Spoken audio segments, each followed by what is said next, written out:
Hi friends, ఇప్పుడు మేము పుష్పట్టి cinema పోతాం. ఇప్పుడైతే మేము లోపలికి పోతాం. ఇంకొక 2 minutes అవుతే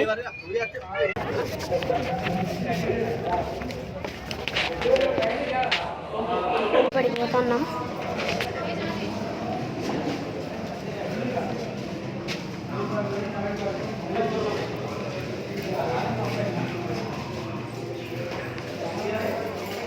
లోపలికి వెళ్తున్నాం. ఇప్పుడు సినిమా చూడడానికి. చూడండి, లోపలికి వచ్చినాం.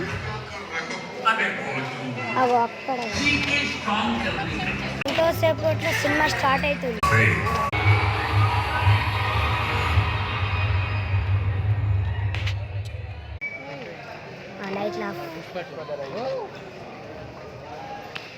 లైట్